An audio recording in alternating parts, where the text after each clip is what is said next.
Hello, patrons and carnies. I am Creepy Clown Girl, the owner of this carnival of horror. Please let me direct your attention to the big dark tent at the end of the midway, where today Creepy Clown Girl and Hair-Raising Narratives presents to you a channel-to-channel, 2-part, 3-minute mega horror story collab. So grab your goodies, sit down, and get ready to be starified.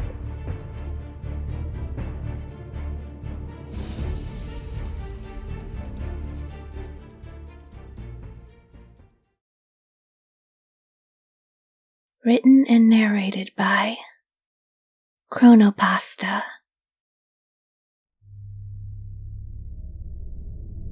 An excerpt from the Book of Woe, Labyrinthian 2:13.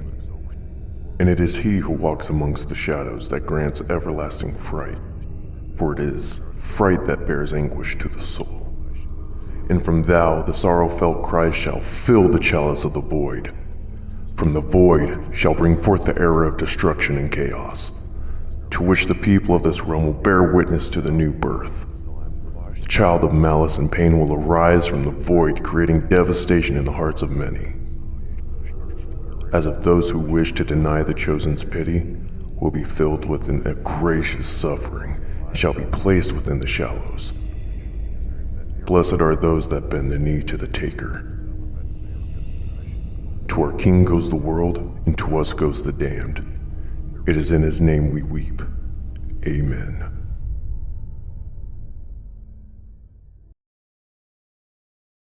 Written by P.A. Nightmares. Narrated by Spirit Voices. She was running through the woods. She was alone and hungry. The wounds the hunters had inflicted on her had taken their toll. She was bleeding and lightheaded, stumbling into her home, finally finding the mouth of the cave. She entered with a sigh of relief. Thank God. The sounds of dogs barking could be heard in the distance. She went over to wake her husband so they could get their little ones to safety, but to her horror, he would not wake. Running to where her children usually slept, they were not there. The sounds of dogs snarling and men could be heard mere feet from the cave. And something else could be heard too. The sounds of her children mixed in with all the other noises. Finally, she heard a male speak, in a gruff but familiar voice. "If you don't come out here now, we will torch these monsters you call children." The smell of burning meat and her children screaming rang out, and this was what finally woke her husband up. She noticed fresh blood was leaking from multiple wounds in his side. The humans thought they killed him. This she would use to her advantage.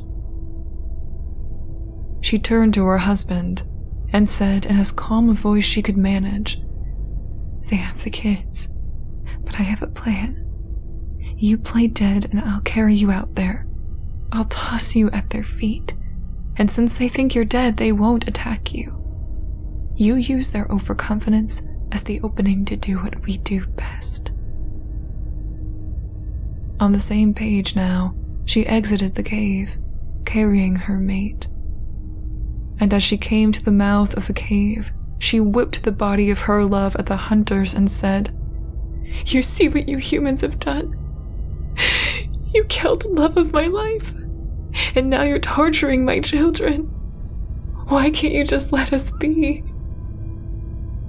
The humans started to laugh, but it quickly died. Because about as fast as the male's body hit the ground, he sprang up, swiping a giant claw at the nearest man.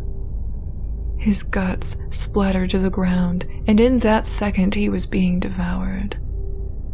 The female was quick to spring into action herself, tearing the throat of another of the humans, letting the fresh, warm blood flow into her mouth. And as their wounds healed, they finished off the humans. They feasted on them, and as they did, their children listened close. This is why we can never live in peace. They will always try to kill us, and we will always hunt them.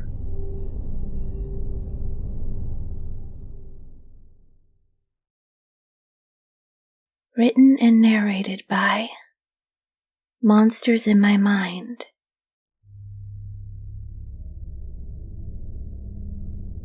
I had already been up for 24 hours. Nothing unusual for me as a person with insomnia. Most people would be complaining by this point, head drooping, eyes heavy, and doing whatever they could to find a bed to sleep in. Not me. I knew I would be up for at least another 8 hours before I even felt sleepy. I mean, sure, it wasn't fun, but it's something I'm used to by now. Sometimes I wish I could rest like a normal person, so my days didn't feel like they bled together in an unending back-to-back cycle. A long time ago, I learned to look at the bright side. I got a lot more done with my time. I used it productively instead of watching TV or whatever, because honestly that made it worse. Sitting there wishing I could sleep but not able to, tossing and turning on the couch. Medication didn't do anything for me either. When I do go to sleep, I only get about 6, maybe 8 hours if I'm lucky. So 32 to 48 hours of awake time. It's like I get a 2-for-1 on my sleep cycle. Like I was saying though, I had been up for 24 hours already, expecting that I had at least 8 more hours until I could sleep. Finished up the last 2 hours of work and went home. Got something to eat, then headed out to the garage to work on a project I had going. It was a dollhouse for my niece. I'm smart enough to not do the woodcutting while I'm this far into staying awake. So I was sanding some pieces, getting them ready to be screwed together. Out of the corner of my eye, I saw something dart by. Not unusual for me to see shadow people in my peripheral after being up that long. I ignored it and kept working. Sanding. The feeling of being watched washed over me in waves. It wasn't an anxious feeling. It was the steady gaze of eyes burning into the back of my head. Soon I felt so uncomfortable that I had to leave the garage and go into the house. As I went through the door, a chill radiated down my left side. Nothing that alarmed me, as the old house can be drafty at times, but it's something that I now wonder about. With nothing else to do, I proceeded to the living room to put on a movie.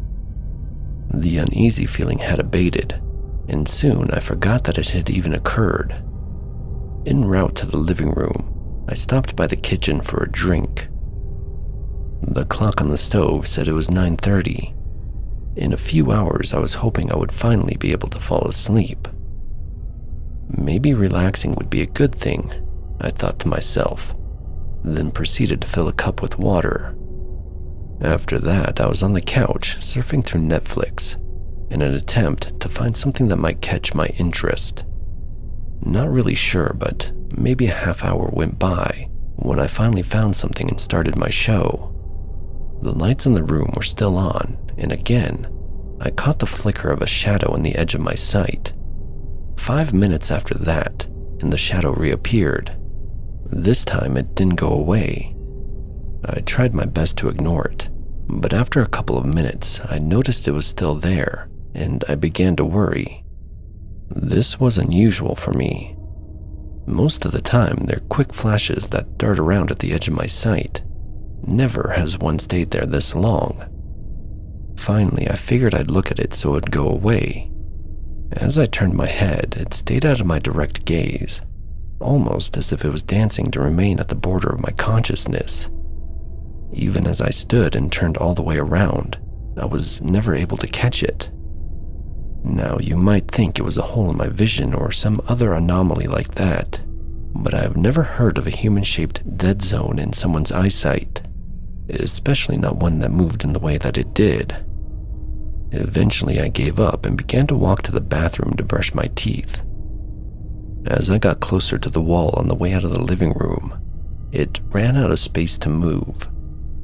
I wouldn't have really noticed except that it got bigger as I got closer, and then I turned to look at it. It had no room to move, and there I finally got a good look at the thing. The best way to describe it is exactly how it sounds: a shadow person, dark gray, human-shaped, and red eyes that still haunt me to this day. It let out a high-pitched frequency which caused my head to vibrate in the most uncomfortable way, ringing for lack of a better term. Then with its hands, it clawed at me, and I fell to the floor. The next morning, I woke in my bed with no recollection of how I got there. I was still in my clothes. The clock said noon when I looked. I had slept for 14 hours and had missed work. I have never before slept that long. Work wasn't even mad at me when I told them I had overslept. They knew of my condition and were actually glad I had gotten that much sleep. After I got off the phone with them, I went to brush my teeth and was startled by my own reflection. On the right side of my face were 4 bright red claw marks. If it weren't for those, I would have thought I had dreamed the whole thing in a rare event of me actually passing out from exhaustion. That was 5 days ago, and I haven't slept since, which is my longest streak to date. That's not what is concerning me, though. The shadow person is back. I know it's the same one because he stays at the corner of my eye, no matter how much I look around. I'm afraid to try and sleep. I'm even afraid to move. If I get close to a wall and he can't stay in my peripheral vision, I don't know what he'll do this time. I don't know what he wants from me or why he's here. He feels like a devil on my shoulder, and there's no angel to balance him out. I'm so tired, and I just want to sleep.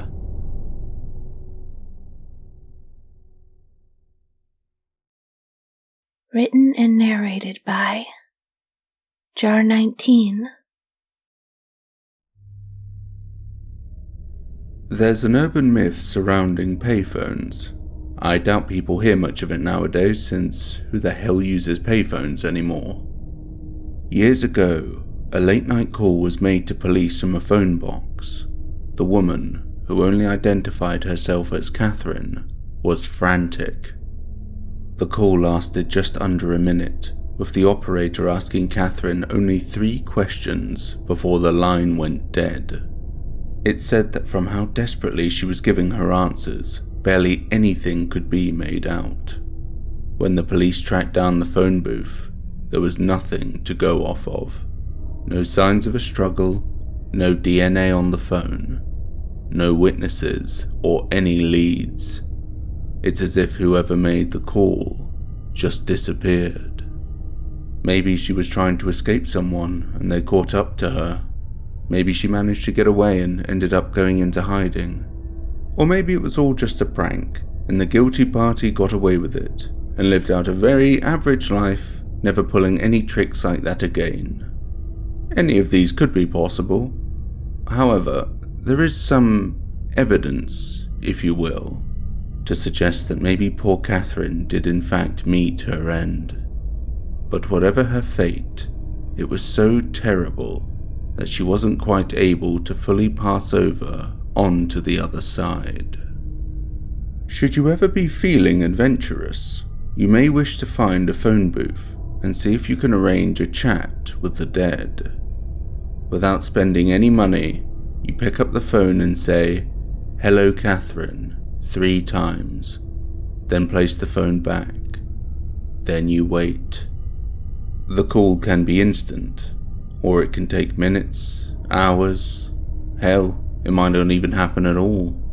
Depends if she's already on the line, I suppose.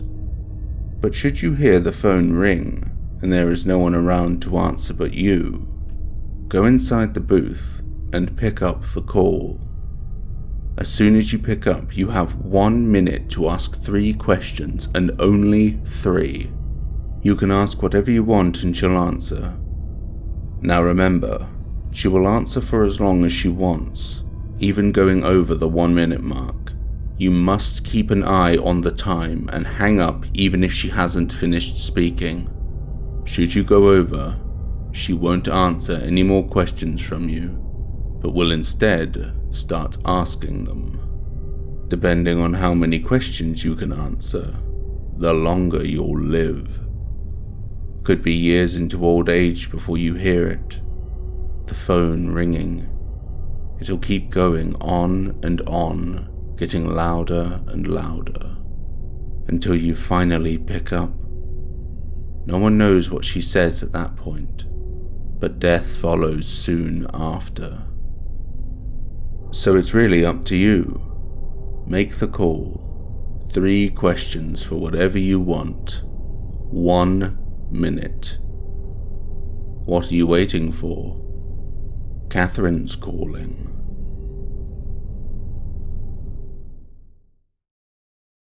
Written and narrated by Hair-Raising Narratives.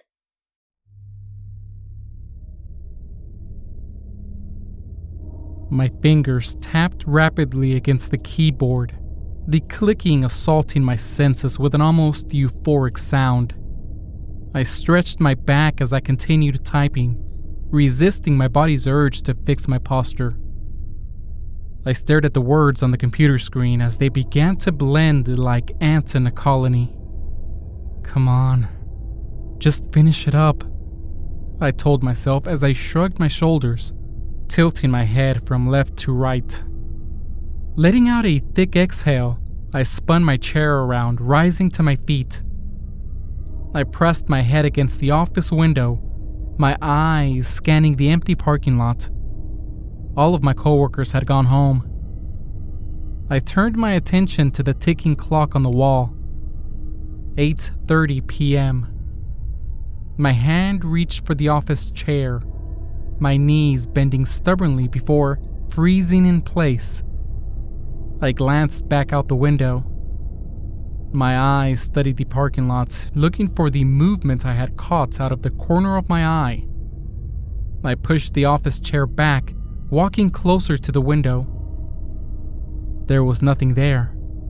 I was certain I had seen a glimmer of movement.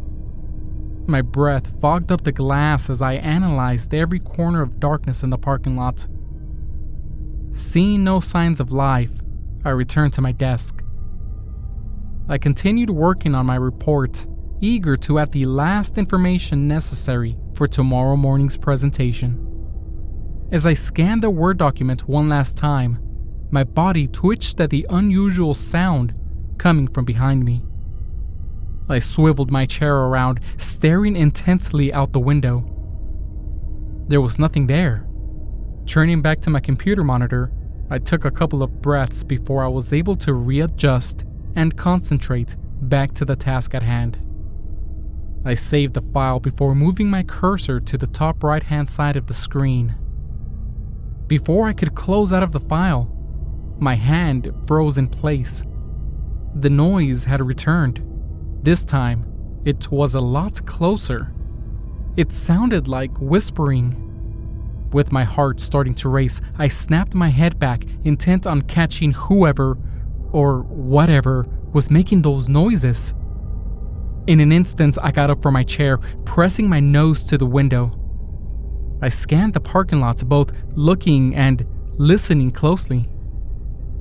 When I was satisfied that there was nothing there, I convinced myself I must have imagined the entire ordeal. My mind was spent and I was ready to head home. I bent down over the desk and closed the Word documents before shutting down the computer. As the computer shut down and the screen went black, in the reflection of the computer screen, I was greeted with a crazed-eye figure, smiling and waving at me, while holding a large knife. Written and narrated by Serafin the Midnight Beard. The howl of the winds was deafening. Rain crashed against the windshield so heavily that the motion of my windshield wipers did little to help my vision. I must have been out of my mind being out here. I must have been crazy to have Audra with me. But then, how could I say no? It had been 6 months since she said no to my marriage proposal. We'd been together for 4 wonderful years, so I didn't know what to think when she said no. A torrent of tears and apologies escaped her as I started to back away, too hurt to remain for a moment longer. I avoided her for a day, then for a week, then 2. It wasn't until a month after that I found out she had been hospitalized, sick with something that the doctors couldn't identify. Each day she grew weaker and more gaunt, as if the life she normally brimmed with was leaving her. I spent countless hours at her side, apologizing more times than I can remember, but less than was sufficient. She had known something was wrong. She had been trying to spare me. The world beyond her bedside was a blur, and I paid it very little mind, so I was taken by surprise when the storm was suddenly upon us. It was crazy, but the entire week leading up to it, Audra seemed to be recovering and was even talking about visiting home. I told her I'd be happy to take her, and so, when she asked me to take her for a drive in the storm, I found myself unable to deny her. I felt my car swerve wildly the further we drove, and though I was starting to panic, she seemed serene, happy even. She reached over and placed her hand over mine and smiled. There was one final tumultuous stretch before my car broke through the final wall of rain, and we arrived.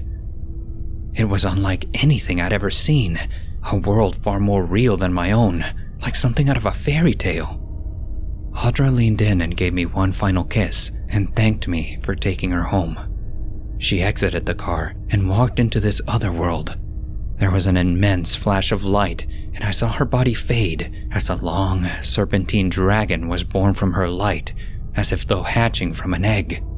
She danced across the sky, returning to her home, and after a while, the storm brought me home to mine. It has been years since I last saw her. I'm sad to have lost her, but I'm happy to know that she is well somewhere beyond this world. And sometimes, when the skies are dark, I still look up, hoping to see her dancing in the storm. Written and narrated by Dark Horse Tales. There was excitement today because it was the day of New Year's Eve. The year was 1999, getting ready for the year 2000. There were talks of big computer viruses that were going around telling people to turn their computers off, and there was going to be a so-called blackout. So me and my friend were big computer nerds, and we were going online looking at some forums to see if we could see if it was true or not. We went to our favorite chat board to look and see if there were any other people that had been on the computer that had any computer problems, but no one was online at the time. We had figured something may have happened, so we did not want to wait to find out. So we called my cousin, who was in England. He did not pick up his phone, so we decided to walk around town. It was around 11:40 p.m., 10 minutes before midnight, and I was wanting to take a walk up to the gas station to go pick up some 40s. Wanting to take a walk up to the gas station, they got on TV the New York drop. It's now 11:50, so I got enough time to get back. We're going to see who can check the 40 the fastest. Bust into the door with not a minute to spare. The ball's at the minute marker.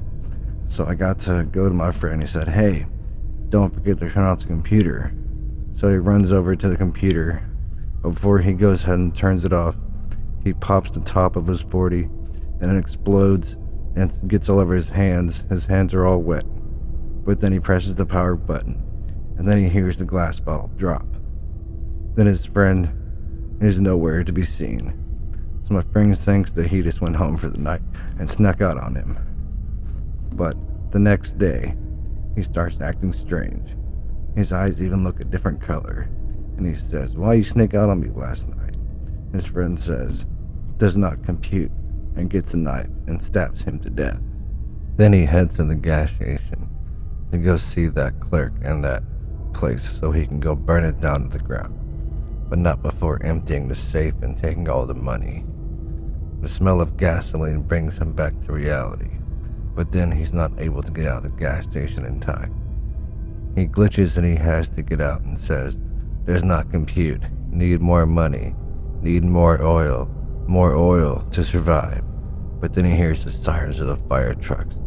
They rush over to him and they get him in, but his leg's on fire and he's badly burned. They say you need to get to the hospital.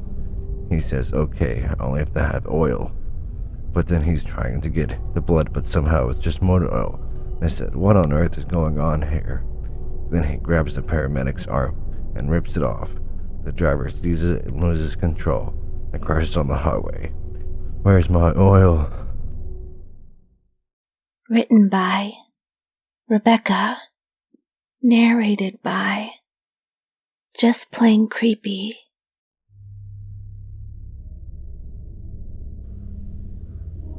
You hear the stories about how dangerous Ouija boards are, but hey, it's just a game. Mary waited until midnight to begin our little game, and the four of us, Sarah, Jesse, me, and Mary, started by asking all kinds of silly questions. It was a strange-looking board, covered with letters and symbols. There was a plastic pointer that was supposed to move across the board at the behest of the spirits. The instructions called it a planchette. Around 1:30 in the morning, the planchette suddenly froze in Mary's hand. It wouldn't move no matter how much we pushed and pulled. Mary turned to her frightened blue eyes towards me. "I'm not doing it," she said, lifting her hands. I grabbed the planchette myself and tried to push it around, but it was fixed to the board. Suddenly, a kind of electric shock buzzed through my fingers. I gasped and tried to pull my fingers from the planchette, but they were stuck. Mary and Jessie both tried to pull my fingers away. Nothing helped. The other girls stared with wide, round eyes as the planchette came alive under my fingers, which were still fixed to its surface, and began to move. "Help," the word spelled out under my hand. "Help me, help me." The planchette kept moving back and forth between the H-E-L-P continuously, until Sarah cried out, "Who are you?" "Amber," the board spelled. "My name is Amber. I am 8 years old." "What's wrong?" Mary asked. Her face was so white with all the freckles stood out like darkened age spots. "Water, danger, help, scared," the word spelled out as fast as my hand could move. "Call 911, Mary cried suddenly. "Quick, Amber is in danger." By this time, Sarah was gasping into the phone. Then she hung up. They wouldn't listen to me, she told us, almost in tears. At that instant, my hand was suddenly free from the planchette. "She's gone," I gasped. "See if you can contact her again," Mary said urgently. "We need to know if she's okay." I picked up the plastic planchette again. "Amber, are you there?" I asked softly, afraid of what might happen. After a long pause, it moved slowly across the board, spelled out the words, "Too late." And after another long pause, "Water, flood, drowned, Mobile, Alabama." The planchette stopped. I knew that Amber was gone. None of us got much sleep that night. In the morning, we rushed through breakfast and then looked up the Alabama news on the internet. None of us were surprised to read that there had been flash floods the night before. I read the names of those who had died in the flood. One of the victims was an 8-year-old girl named Amber. Written and narrated by PA Nightmares. The storm raged outside as I entered the old man's home. He was asleep, and the power to the entire town had been knocked out due to the storm. The winds that howled outside made sure that no sounds of the door opening or closing could be heard. I silently crept upstairs making sure not to cause any unnecessary sounds. Getting to his room, I loomed over him. I quickly wrapped my hands around his throat, crushing his windpipe before he knew what hit him. I was careful to give the old man a quick death. I may be a killer, but I'm not a monster. In fact, I consider myself to be more of a mercy killer. The ones I kill leave this miserable world. I pick up the body of the old man with great care. I carry him down the stairs and prop him up against the door. I went and grabbed my tools that I'd stored in the old man's house when I was here earlier that day. I mean, no one ever questions the plumber when they are most needed. The storms always give me the best means of infiltrating my victim's home. After getting my supplies, I go outside, plant the stakes in the yard. Then I take the old man and stand him up with the stake.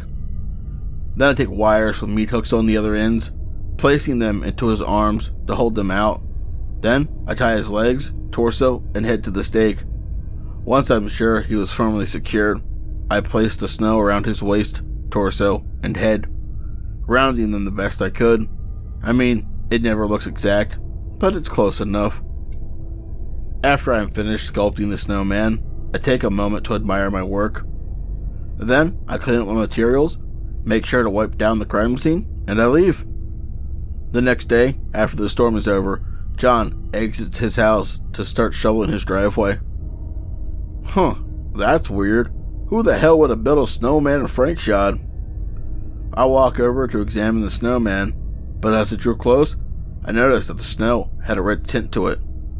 I get up close to the snowman and brush the snow off its head. It exposed Frank's dead face. His eyes were wide open.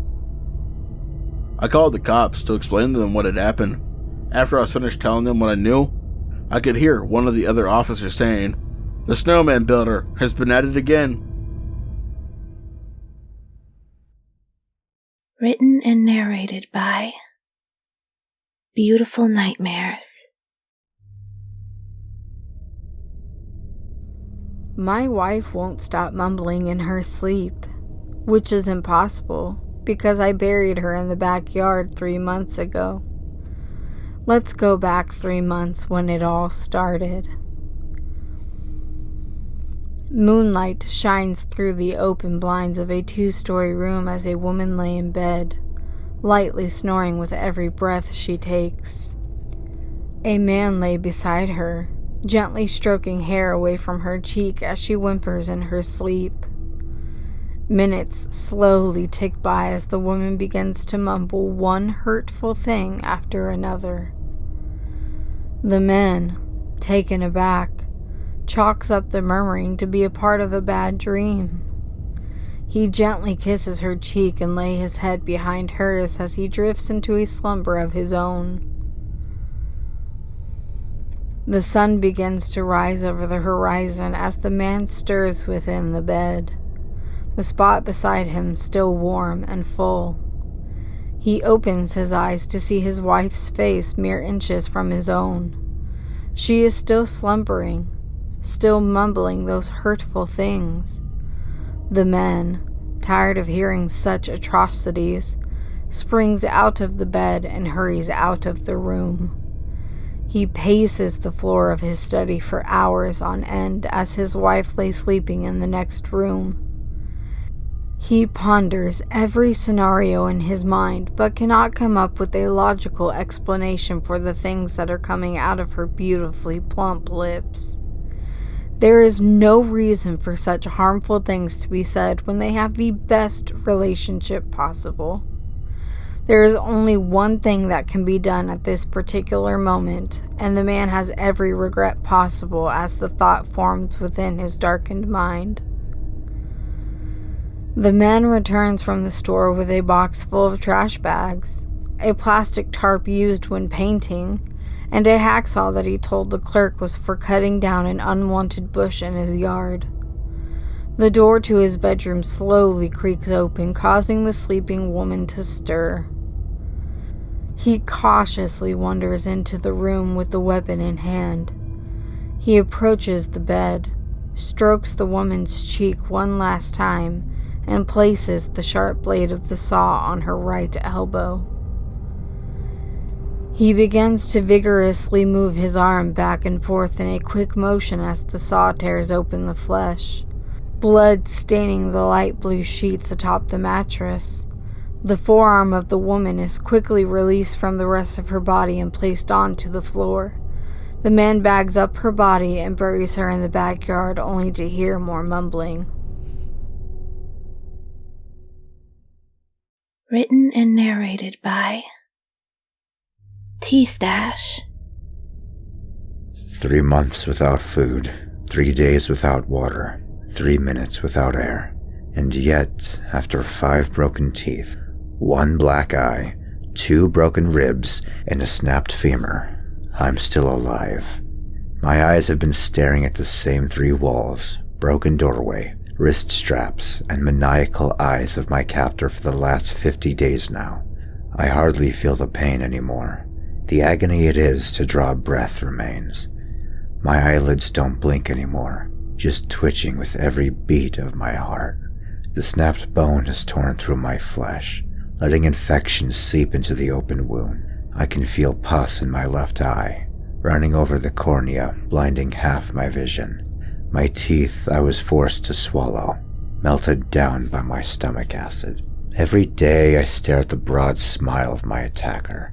It sickens me seeing the pleasure in their face as they break my body again and again. Today they held a large serrated blade. God knows what they were planning on doing with it. I would soon find out though, only being seen as a toy to be broken and rebuilt. I felt surprised that I could still scream after so long. The knife was dragged slowly, back and forth, until one of my limbs was severed. The process was repeated until only my head remained. The pain caused me to black out, sparing me from witnessing anymore. I woke again, my body good as new. One more damn time.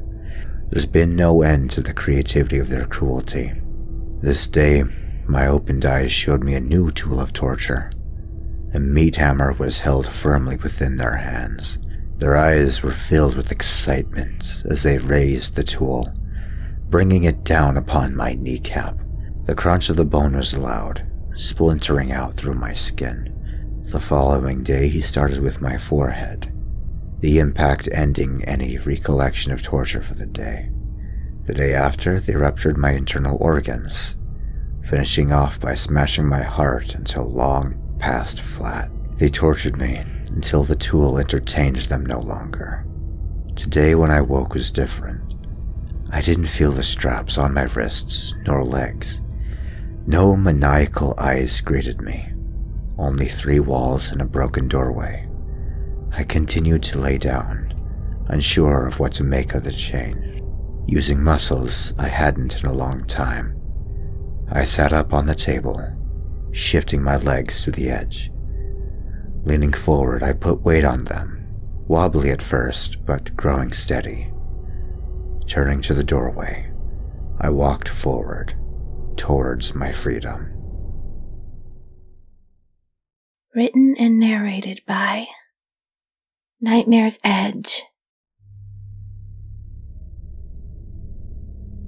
I had come to the cemetery that day to pay my respects to the woman I had lost only 6 short months ago. We had been childhood friends, grew to be best friends, and eventually, we fell in love. She was a headstrong girl, and she was as intelligent and funny as she was beautiful. We had went to the same college, took a few of the same classes, and eventually started talking about marriage. We had just started making the plans when she was taken from me. Taken by a man who had somehow managed to sneak into the girl's dorm at the college and set his sights on her room. She had wanted to fall asleep early that night in order to wake up to study for finals. She had taken a sleeping aid to get her through the night. However, she had miscalculated the dose. Because of that, this piece of shit was able to slip into her room without waking her, then assaulted her, slit her throat, and left her to bleed out in bed, and all alone. I cannot let go of what has been done to her. My heart aches at the thought that she was taken so violently, and I was not there to protect her, or that I would never see her loving face again. I stood at the end of the grave, telling her how much I missed her, when I noticed a flash of white out of the corner of my eye. I glanced up, but there was no one there. I was certain I saw something, so much so that a shiver ran through me. I looked around for a moment longer, but when I didn't see anyone, I went back to speaking to my dead girlfriend. As I continued, I heard the grind of metal and stone and looked up immediately. There in front of me was a mausoleum, its door standing wide open, so I figured a groundskeeper had gone inside. I stared into the darkness beyond those doors, but couldn't see anything. So I turned back to the grave and continued to speak. Within moments, I caught another flash of white. I turned, expecting to see nothing, but this time, in the middle of the doorway, was a beautiful woman, clothed in a white dress. Her eyes were black as night. Her skin was so pale, and her jet black hair flowed down over her shoulders. She was beautiful, and she looked exactly like my love. I immediately started to walk in her direction, but stopped as I remembered it could not possibly be her. I shook my head and started to turn away when a small moan could be heard on the air.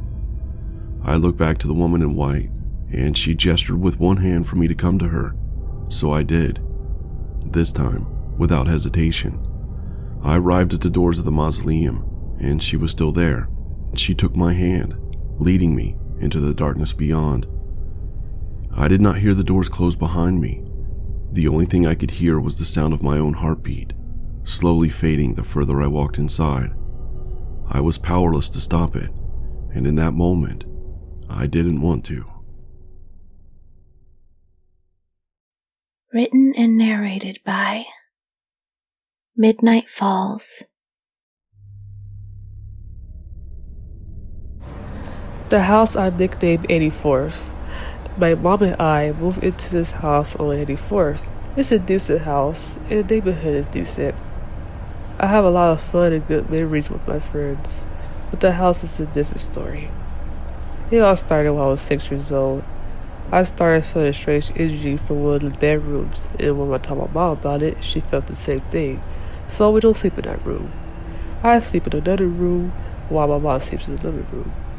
When I was 13, I was making breakfast at 6:30, and I would hear somebody drag their feet outside, and when I look out there, no one was there.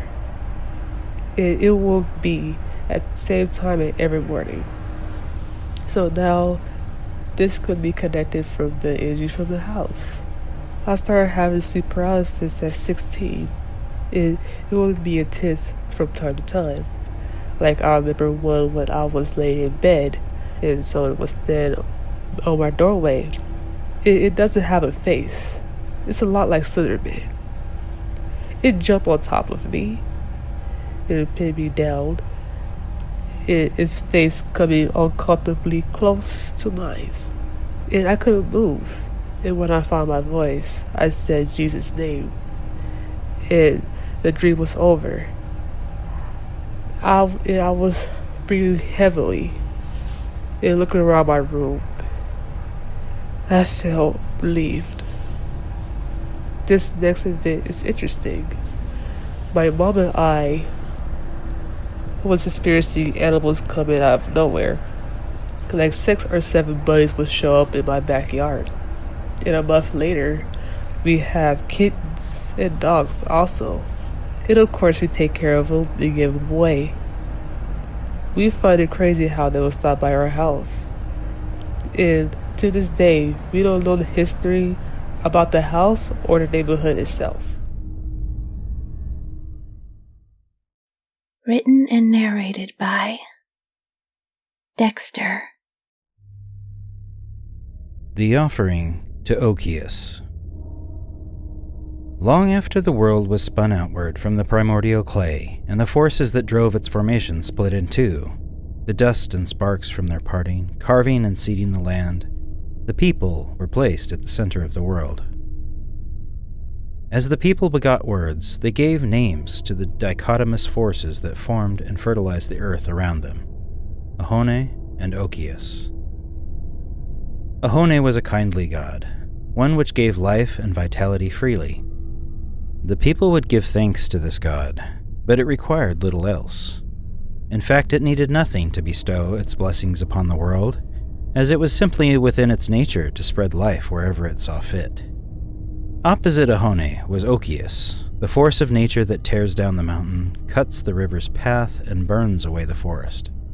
This god was far more concerned with the comings and goings of the people, and would require homage, offering, and sacrifice to hold back its destructive nature.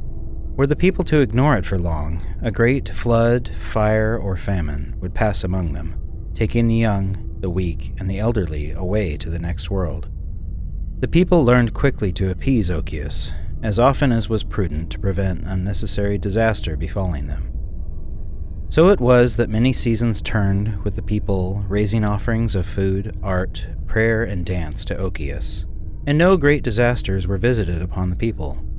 That is, until the time of Wahun Sonakok. During the time he led the people, his tribe had allied with those around them. Trade and cooperation were commonplace, and times were good. The chief began to dedicate less time to ensuring the spiritual offerings to the gods. Eventually, the gods were completely ignored. Okius noticed the inattention and took great offense.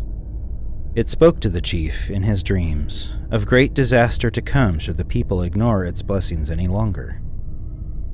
Upon waking, the chief summoned the leaders around him to discuss his vision. Many words were had in the Grand Council. However, it was decided that perhaps the dream was merely that, a dream. To place resources and time toward appeasing a god that hadn't spoken in so long would not be a fruitful effort. The people were simply too busy. It was in the season that followed, during which Okius threw the final spear, despite the people and their great insults to its kindness.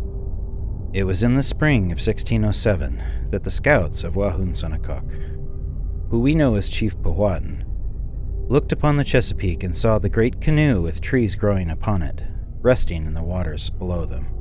Okius chose to release the worst disaster to ever be witnessed by the people, and in time, it would bring about their end.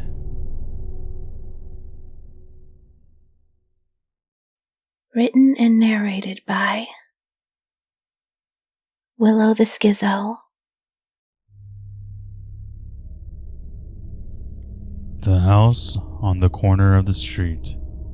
When I was 12, my friend Michael and I were in love with Ghost Adventures, the TV show. I would invite him over once a month or so, and we would stay up all night just to watch it. One day, Michael was over at the house, and we noticed that the house on the corner of the street looked empty. We grabbed my mom's flip phone and my dad's voice recorder and headed out to investigate the seemingly empty house. We started out in the backyard. I had never been to this house before, and I had never gone back. I figured out there was a well outside first, and I decided to pull a joke on my friend. I told him that the reason the people moved out was because one of the boys, which I named Jimmy, somehow accidentally killed his brother, and they hid his body in the well. I went up with the voice recorder and asked, "Jimmy, why did you do it?"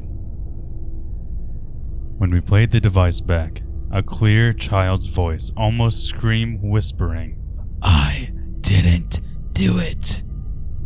I will admit, at this point in the story, I was terrified.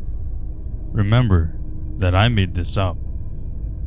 Finally getting over the fear I was feeling at the time, I grabbed my mom's phone and started to record the inside of the well.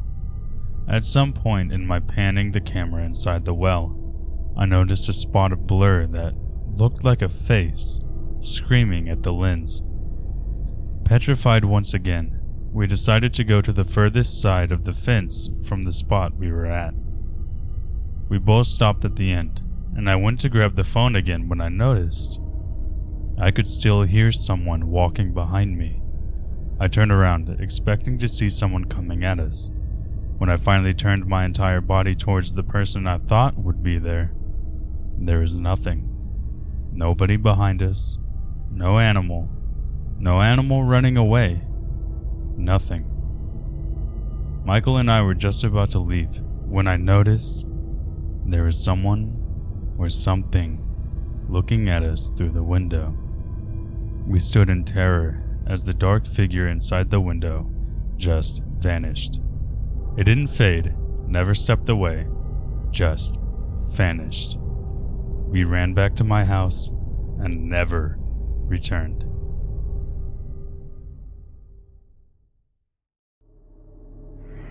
Hello, patrons, and thank you for coming to the carnival today. Creepy Clown Girl and Hair-Raising Narratives hope that you enjoyed the first part of this channel-to-channel 2-part 3-minute mega horror story collab. The second part will be on his channel tomorrow, so please check the description for a link to his channel and be sure to set your reminders and get ready for more amazing stories. A huge thank you to Hair-Raising Narratives for putting both these videos together and helping make this collab possible. Also, thank you to the 31 amazingly talented content creators that were a part of this. Because of all of you, this collab was possible. Also, thank you to MC Matt Chatter for creating the awesome thumbnail that I use at the end of all my videos. Also, thank you to my writing buddy who helped write 2 of the stories for this collab, The Sleeping Wendigo, and to PA Nightmares, who wrote 1 of the stories for this collab. A link to everyone's channels are in the description, so please be sure to check out everyone's channels. Trust me, you won't be sorry. So until tomorrow, everyone, please stay frightened.